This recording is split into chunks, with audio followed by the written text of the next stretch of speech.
안녕하십니까. 저 코이카의 홍승모 이사입니다. 직업 외교관이라서 외교부에 있는데 여기에 파견 나와 있습니다.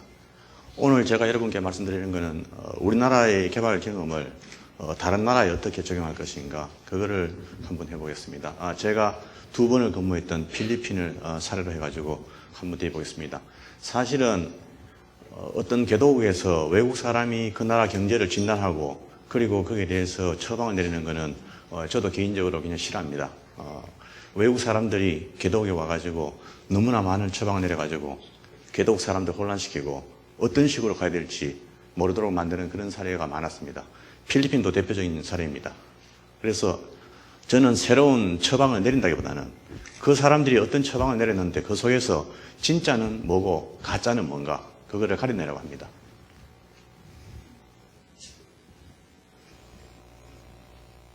필리핀 경제가 침체된 원인으로서 대개 제가 요약해 볼 건데 한 8가지 정도가 거론되었습니다. 첫째, 정부가 무능하고 부패하다. 둘째, 법제도가 너무 후진적이다. 법제도가 경제 발전을 발목을 잡는다. 셋째, 국민들의 교육 수준이 너무 낮다. 넷째, 국민이 문화적으로 후진적이다. 특히 단결성, 애국심 이런 것들이 너무 약하다.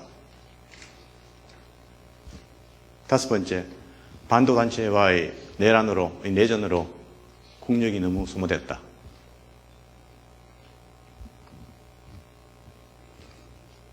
그 다음에 여섯 번째, 인구 증가율이 너무 높다. 일곱 번째, 산업 기반이 취약하다.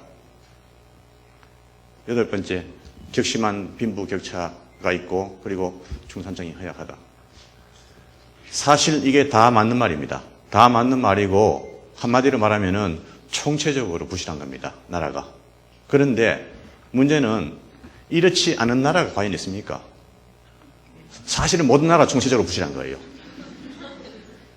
이제부터 필리핀 사람들이 어떻게 이런 걸 오해를 다른 사람들이 받아들이는 것 같다 오해를 해가지고 이런 것 때문에 우리는 불가능하다, 우리는 안 되겠다 하는 생각하게 됐는가? 이거 하나하나 깨뜨려가지고 진짜 필리핀 사람들이 어떤 점에 초점 맞춰가지고 앞으로 노력을 해나가야 될 건지 그거를 제 의견을 한번 제시해 보겠습니다. 첫째, 무능하고 부패한 정부라는 거 이거 우리 한국에서도 많이 듣던 이야기 아닙니까? 우리 정부 지금 인정부만 이야기하는 게 아니고 지난 최근 수십 년 동안에 우리 정부에 대해서 우리 국민들이 과연 유능하고 깨끗하다고 인정한 적이 있습니까? 이거 외부에서 가가지고 선진국 사람들이 개도국 가가지고 이런 메시지 주는 거 굉장히 위험한 거예요. 지금도 개도국에서 어딘가 반란이 일어나면은 선진국은 박수치면서 그러면 그렇지. 그 정부가 무능하고 부패하니까 반란이 일어나는구나. 얼른 가서 반란군 편듭니다. 그래서 그 나라의 혼란을 더 악화시킵니다. 물론 모든 정부가 똑같이 깨끗하고 똑같이 유능한 건 아닙니다.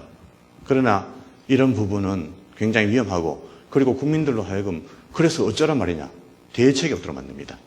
이거는 진단이 아닙니다. 월드뱅크에서 그동안에 굿 가버넌스라는 이름으로 한 20년을 거쳐가지고 캠페인을 많이 벌였는데 저는 굿 가버넌스에 대해서 그렇게 좋아하지 않습니다. 우리가 선진국을 알고 있는 나라들 과연 어떤 나라가 굿 가버넌스를 먼저 갖추고 선진국이 됐습니까? 굿 가버넌스라는 것은 좋은 통치 그리고 깨끗한 정부 이런 이야기인데 어떤 나라가 깨끗한 정부 먼저 이루고 난 뒤에 그 나라가 경제 발전했습니까? 선우가 뒤바뀌었는데 자기들 역사는 잊어버리고 개도국에 가가지고 너희들은 굿가버넌스가 안 돼가지고 그래서 장래가 없다 이런 이야기를 하고 있습니다. 이런 이야기는 그 나라에 도움되는 진단이라고 보지 않습니다. 법제도가 후진적이다. 문제는 기본적으로 법제도라는 것은 그 나라 사회 여러 세력 간의 타협입니다. 타협의 산물입니다. 그런데 그걸 대놔놓고 손가락질 해가지고 법제도가 후진적이다. 사실은 필리핀에서 제 눈에도 후진적으로 보이는 법제도가 있었어요. 예를 들어서 우리 교민들이 거기서 소매업을 하는데 그 나라 법에 의하면은 외국인은 소매업을 못하게 되어 있습니다. 불법행위입니다. 그런데 한편으로 생각하면은 아니 한국 사람이 식당을 안 하고 가게를 안 하면은 한국 관광객이 올 건가? 왜 이런 짓을 하는가? 물론 그 나라의 사정이 있고 그거를 바꾸기는 매우 힘듭니다. 그리고 그 나라 사회 세력 간의 타협 사무를 갖다가 그냥 바꿔가지고 선진적인 제도로 해놓으면은 현실하고 법의 집행하고 그러니까 현재 법하고 집행하고 괴리돼 버립니다. 여러분 지금 북한에 미국 헌법 갖다 놓으면은 북한이 미국 되겠어요?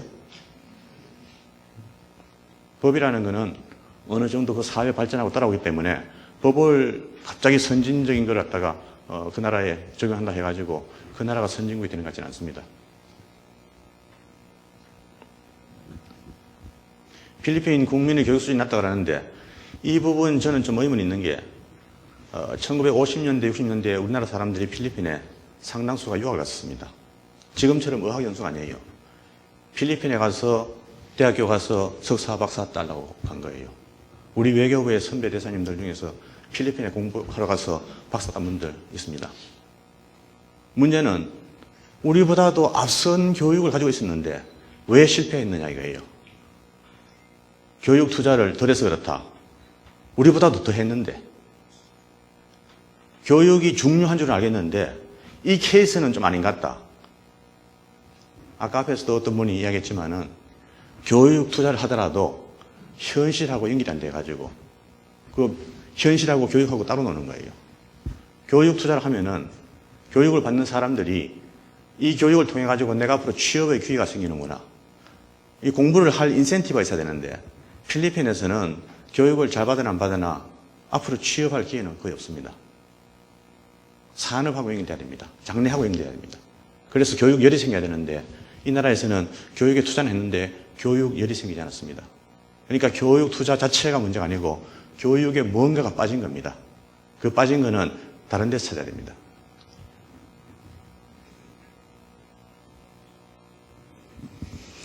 애국심, 단결심이 부족하다. 이런 부분 여러분들 아실지 모르겠는데 과거에 우리나라에서 춘원 이광수 선생님이 민족개조론이라는 글을 썼어요. 그리고 그 민족개조론은 그 이전에 일본이 처음 문호 개방하고 난 뒤에 자기들이 이 일본 국민이 이래가지고 나라가 안 된다 해가지고 민족개조론을 누가 썼습니다. 지금 그 문제가 필리핀에서 거론되고 있는 겁니다. 우리 국민이 이래서겠느냐. 그런데 일본과 한국에서 무슨 일이 생기냐면은 나라가 잘 되니까 민족개조론이라는 이야기가 없어버렸어요. 물론 그 사이에 국민들이 다른 배경 때문에 변하기도 했겠지만은 열등감이 없어진 거예요. 지금 와서 우리 국민들 민족개조론 이야기하면은 사람들이 별로 주목하지 않습니다. 왜냐하면은 우리가 자신이 생기기 때문에. 여기에다가 애국심, 이거 저는 칼날의 양면으로 봅니다. 한국에서 이 애국심 때문에 한국의 국제화가 지금 뒤처지는 거예요. 싱가포르하고 비교해 봅시다. 싱가포르는 진작부터 영어를 공용어로 채택했습니다. 그래서 지금은 누가 봐도 명백한 선진국에 갔습니다. 우리는 아직까지 말은 선진국이지만은 선진국 중에서 꼬리에 있습니다. 우리가 싱가포르보다도 왜 뒤떨어져야 합니까? 내가 볼 때는 언어에서 싱가포르는 좀 더 오픈돼 가지고 세계화 빨리 했고 우리는 그 부분에서 처진 거예요. 우리 애국심 때문에 안 되는 거예요. 그래서 애국심이 좋은 점도 있지만은 그것 때문에 오히려 약점으로 잡히기 때문에 어떤 면에서 약점이 없다기 때문에 그 부분이 과연 싱가포르의 발전을 저해할까에 대해서는 의문이 있습니다. 반도단체하고 전쟁하느라고 전투하느라고 국력을 많이 소모했는데 문제는 한국하고 대비해 볼 때 우리는 그냥 전면전을 치렀잖아요. 전면전을 치르고 난 뒤에 53년에 끝난 게 아니잖아요. 지금도 대치 상태에서 계속 국력의 큰 부분을 국방에 써야 되잖아요. 그렇다면은 필리핀이 반도단체하고 싸우는 것 때문에 경제 발전이 안 된다 하는 거는 정확한 진단 아닌 것 같아요. 물론 반도단체가 없었으면은 더 좋은 기회는 있겠지만은 반도단체와의 싸움 때문에 필리핀 경제가 안 된다는 거는 정확한 진단은 아닌 것 같습니다. 그리고 반도단체가 왜 생겼느냐 근본 원인을 제기를 해야지 그냥 반도단체하고의 싸움을 싸움 때문에 안 되니까 무조건 타협해라, 무조건 화해해라. 그렇게 해서 해결될 문제는 아닌 것 같습니다. 그 뒤에 원인이 있습니다. 반도단체와 문제가 생기는 것은 기본적으로 가난한 지역에 있는 사람들이 앞으로 그 나라 경제 활동에 참여할 기회가 안 보이기 때문에 하는 겁니다. 그런 사람들이 경제 활동에 참여할 수 있는 그런 기회를 확대해야 됩니다. 이제 제가 긍정적으로 보는 것을 터치하겠습니다. 필리핀이 아시아에서 가장 먼저 가족 계획을 한 나라입니다. 그런데 가족 계획에 사실 실패했습니다. 필리핀을 흉내를 내가지고 우리나라가 가족 계획을 시작했는데 우리는 단숨에 해냈습니다. 이 점에서 차이가 있습니다. 필리핀에서는 왜 안 되고 왜 우리나라에서는 됐냐? 필리핀에서는 종교단체가 정부의 가족 계획을 방해를 했습니다. 문제는 가족 계획에 실패했을 때 거기서 따르는 결과는 종교단체가 지는 게 아니고 정부가 지는 겁니다.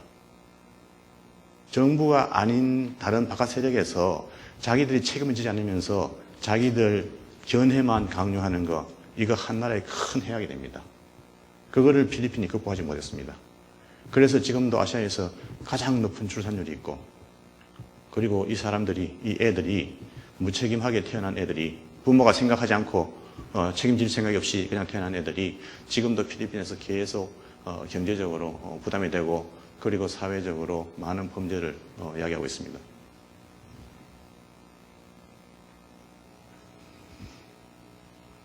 우리 한국에서는 경제 발전하는 과정에서 어떤 게 정말로 중요했느냐, 여러 가지가 있는데 그 중에서 제가 볼 때 1970년에 완공된 경부고속도로, 이게 결정적인 계기가 아니었나 싶습니다. 경부고속도로가 완공되면서 갑자기 내가 살던 동네에 그렇게 싸던 사과가 비싸졌어요. 내가 사과 먹기는 힘들어졌지만은 사과를 생산하는 사람이 이제는 가격을 제대로 받는 거예요. 전국이 시장이 됐어요. 그때까지는 그 마을만 시장이었는데 이제는 전국이 시장이 됐어요. 한 나라 경제가 그냥 국경선만 끊으면은 그 속에 있는 모든 경제가 한 나라 경제가 되는 거 아닙니다. 국경선 속에 있는 경제가 이런 식으로 통합이 되지 않으면은 그건 조그마한 마을 경제로 남아요. 그런데 우리나라에서 이 경부고속도로를 만들어가지고 마을 경제들이 드디어 국가 경제로 확대된 거예요. 그런데 이 필리핀에는 아직도 마닐라 수도를 주변으로 해가지고 남북으로 한 50km 정도씩만 고속도로가 있습니다. 그 바깥에는 우리 한국 업체가 투자하려고 하지 않습니다. 그리고 다른 나라도 물론 하려고 하지 않습니다. 그리고 생산된 물건도 수도권으로 운반하기 굉장히 힘듭니다. 특히 산업이 잘 안 되고, 그리고 심지어는 농업조차도 마을 경제로 남게 되어 있습니다. 이거 필리핀에서 우선적으로 해야 되는데 이 부분의 중요성을 모르기 때문에 필리핀이 아직도 뒤진 것 같습니다. 아까 인도 이야기 나왔었는데 인도가 교육 수준이 필리핀보다 높은 나라는 아닙니다. 그러나 인도가 되고, 특히 인도보다도 더 잘 되는 나라는 중국 같은 경우에 공산주의 하면서도 더 잘 되는 이유는 거기는 도로가 있기 때문입니다. 근데 필리핀에서 딱하게도 이 부분의 투자를 아직까지 좀 덜 해서 경제 발전에 치명적인 약점을 가지고 안고 있는 것 같습니다. 이 나라가 돈이 없어서 어떡하냐? 사실은 필리핀 돈 많은 나라예요. 1년에 해외 근로자들이 송금하는 것만 해서 150억 불이었습니다. 제가 필리핀에 있는데 지금부터 5년, 6년 전인데 150억 불이었는데 지금은 아마 더 커졌을지도 모르겠습니다. 이 돈을 가지고서 산업 기반 시설 구축하는데 쓰면은 얼마든지 잘 될 수 있는데 이 돈이 전부 다 소비로 가는 거예요. 그래서 그 나라 인플레가 심하고 산업도 안 되니까 계속 가격만 올라갈 뿐이고 실제로 직업을 창출하는 데 도움이 안 되는 거예요.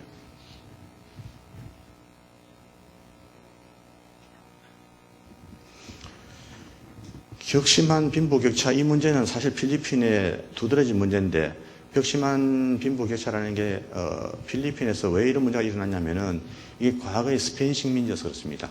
스페인이라는 나라가 또 로마 때문에 그런데 로마에서 스페인을 자기들 영지로 만들 때 그때 주인들은 로마에 남아있고 스페인을 자기들 영지로 만들었거든요. 그리고 그 시스템이 나중에 스페인 식민지에 다 보급이 돼가지고 중남미가 다 그런 모양이 되고 필리핀도 그런 모양이 됐습니다. 한 사람이 거대한 땅을 가지는 거예요. 대개의 경우에는 지주가 거기 살지도 않습니다. 과거에는 뭐 스페인 식민지 같은 경우에는 스페인 본국에 살았죠. 그런데 이제 그거는 없었지만은 지금도 필리핀 같은 경우에 한 사람이 가진 땅이, 한 사람이라는 게 이제 패밀리입니다. 한 패밀리가 가진 땅이 과거에 우리 역사의 고려에 나오는 산과 강을 경계로 했다 하는 그거보다도 좀 더 심한 것 같습니다. 필리핀 전국을 대개 한 77 패밀리가 전국 토의 3분의 2를 가지고 있는 것 같아요. 이렇게 빈부격차 심한데 문제는 이 빈부격차 때문에 나라가 안 된다는 그런 부분에 대해서는 저는 찬성하지 않습니다. 왜냐하면 빈부격차가 다른 면으로 보면은 부의 축적이기 때문에 자본의 축적이에요. 투자가 가능하다는 이야기예요. 빈부격차가 없고 빈부가 골고루 나눠져 있으면, 재산이 골고루 나눠져 있으면은 부의 축적이 없어, 재산의 축적이 없어가지고 투자가 어렵습니다. 그래서 이거를 활용을 하느냐 안 하느냐 문제지 이 자체가 나쁘다고 보기는 어렵습니다. 그런데 필리핀에서 이게 활용이 되지 않습니다. 왜냐하면 주인들이 대개 지주들이기 때문에 앞에서도 지적된 그 소위 기업가 정신이 없어요. 이 사람들이 이 축적된 자본을 가지고서 투자를 하지 않고 그냥 자기들 가족 소비로 끝납니다. 그러다 보니까 이게 확대 재생산으로 가지 않고 그냥 단순 재생산이에요. 그러면은 거기에 있는 돈을 가진 사람들이 직업을 창출하기 때문에 지금 계속 늘어나는 인구를 흡수할 직장이 생기지 않는 거예요. 제가 볼 때 필리핀에서 치명적인 문제가 바로 이 부분인 것 같아요. 그래서 이 나라의 문화를 바꿔야 돼요. 문화라는 게 무슨 또 다시 거대하게 그 문화를 어떻게 바꾸라 말이냐. 일본 같은 경우에 과거에 문호 개방이 돼가지고 그 나라에도 결국은 영주들이 있고 그다음 못 사는 일반 시민이 있었는데 그 영주들을 기업가로 바꿨어요. 정책적으로. 그래서 지금도 우리가 하는 그 재벌이라고 하는 뭐 미쓰이니 미쓰비시니 하는 이런 데가 원래 지방 영주들이 그 돈으로 기업으로 돈 거예요.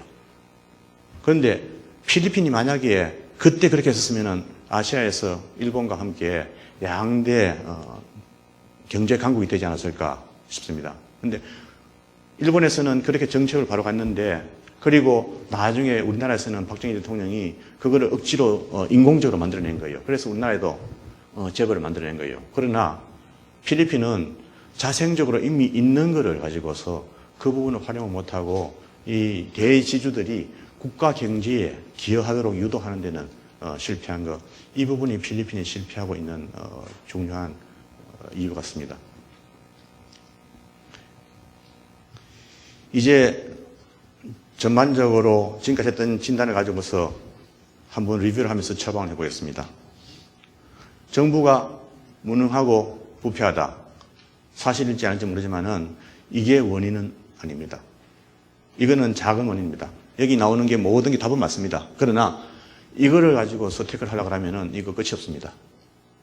과거에 여러분들이 기억하는 마르코스라는 사람은 부패한 정부라 했지만 아직도 필리핀 국민 반은 가장 유능한 정부로 기억하고 있습니다. 그 이후에 라모스라는 대통령이 나왔고 내 눈에 그 사람은 그때 정부는 가장 유능하고 또 가장 깨끗한 정부였습니다. 그러나 서스테이너블 하지 못했습니다. 그 이후에 후임 대통령이 가지고 다시 앞에서 세워놨던 걸 다 까먹게 됐습니다. 이것만 가지고서 우리가 누구를 블레임하는 것은 위험합니다. 둘째, 법제도가 호진적이다. 법제도는 사회 세력 간의 타협이라고 했습니다. 앞으로 이게 서서히 나가는 거지 법제도가 앞서면 현실하고 괴리돼 버립니다. 경제발전과 함께 가는 거지 이게 후진적이기 때문에 경제발전이 안 된다고 보기는 어렵습니다. 국민들의 낮은 교육 수준이 무조건 높다고 해서 경제발전에 도움이 되는 건 아닙니다. 교육 수준하고 교육과 투자가 같이 가야 됩니다. 네 번째, 애국심, 단결심, 이 부분 동전의 칼의 양날이라고 제가 말씀드렸습니다. 반도단체 소모전, 우리는 6.25도 치르고 남북 대치도 하는데 아직까지 우리는 해내고 있다. 그거를 이야기할 수 있습니다. 진짜로 중요한 거는 높은 인구 증가율, 한국은 이거를 대처해냈는데 필리핀은 실패했다. 지금이라도 이거를 심각하게 해야 된다. 그리고 인프라에 대한 투자, 이거 돈이 있음에도 불구하고 왜 안 하느냐. 투자를 해가지고 도로 닦고 전체 경제를 하나 경제를 다 국가 경제로 묶어라. 그리고 빈부격차를 따지지 말고 돈을 가진 사람들이 투자를 해가지고 확대 재생산을 하도록 해라. 이상이 저희 처방입니다. 네, 감사합니다.